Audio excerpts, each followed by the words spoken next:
புதுச்சேரி சட்டப்பேரவை பொதுத் தேர்தல் 2026 தொடர்பான வாக்கு எண்ணிக்கை மே 4ஆம் தேதி நடைபெற உள்ளது. யூனியன் பிரதேசத்தின் 4 பிராந்தியங்களான புதுச்சேரி, காரைக்கால், மாஹே மற்றும் யானம் பகுதிகளில் தேர்தல் ஆணையத்தின் வழிகாட்டுதலின்படி வாக்கு எண்ணிக்கை 6 மையங்களில் நடைபெறவுள்ளது. புதுச்சேரி பிராந்தியத்தில் லாஸ்பேட்டை மகளிர் பொறியியல் கல்லூரி, மோத்திலால் நேரு அரசு பாலிடெக்னிக் கல்லூரி, தாகூர் கலை மற்றும் அறிவியல் கல்லூரி ஆகிய இடங்களில் நடைபெறுகிறது. காரைக்கால் பிராந்தியத்தில் அறிஞர் அண்ணா அரசு கலை மற்றும் அறிவியல் கல்லூரி முதுநிலை மையத்தின் வாக்கெண்ணிக்கை நடைபெறவுள்ளது. மாஹே பிராந்தியத்தில் ஜவஹர்லால் நேரு அரசு மேல்நிலைப் பள்ளியிலும், ஏனம் பிராந்தியத்தில் டாக்டர் SRK அரசு கலைக்கல்லூரியிலும் வாக்கு எண்ணிக்கை நடைபெறவுள்ளது. இந்நிலையில் புதுச்சேரி பிராந்தியத்தில் உள்ள வாக்கு எண்ணிக்கை மையங்களை தலைமை தேர்தல் அலுவலர் ஜவஹர் தலைமையில் மாவட்ட ஆட்சியர் மற்றும் மாவட்ட தேர்தல் அதிகாரி குலோத்துங்கன், முதுநிலை காவல் கண்காணிப்பாளர் கலைவாணன், கூடுதல் ஆட்சியர் சுதாகர் மற்றும் துணை தலைமை தேர்தல் அதிகாரிகள் ஆய்வு செய்தனர். அப்போது எண்ணிக்கை அரங்குகள், பாதுகாப்பு ஏற்பாடுகள், ஊடக வசதிகள், தகவல் தொழில்நுட்ப அமைப்புகள் மற்றும் பிற அடிப்படை ஏற்பாடுகள் ஆய்வு செய்யப்பட்டன.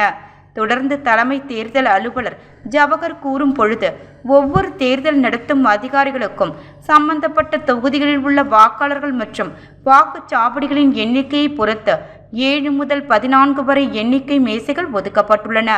வாக்கு எண்ணிக்கை பணிகள் சீராக நடைபெறுவதற்கான போதுமான பணியாளர்கள் நியமிக்கப்பட்டுள்ளனர். மொத்தமாக 218 எண்ணிக்கை மேற்பார்வையாளர்கள், 221 எண்ணிக்கை உதவியாளர்கள் மற்றும் 232 நுண் பார்வையாளர்கள் இப்பணிக்காக நியமிக்கப்பட்டுள்ளனர்.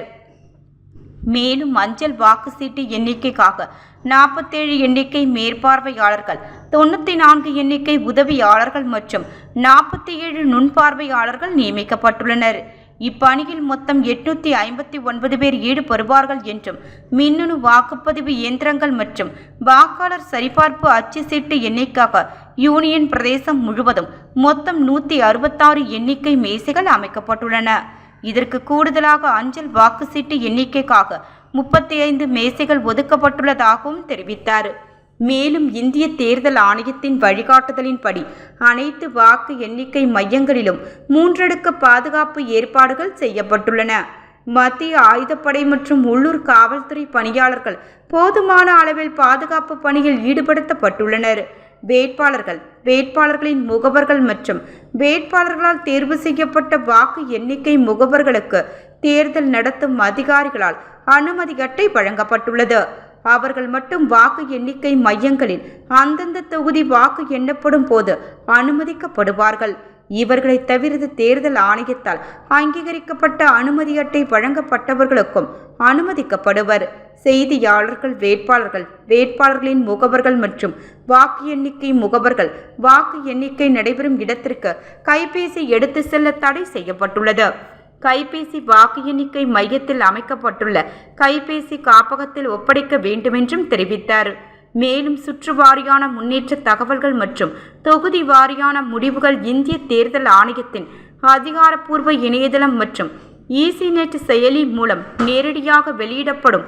மேலும் தேர்தல் முடிவுகள் https://result.eci.government.in என்ற இணையதளத்தின் மூலமாகவும் பொதுமக்கள் அறிந்து கொள்ளலாம் என தெரிவித்துள்ளார்.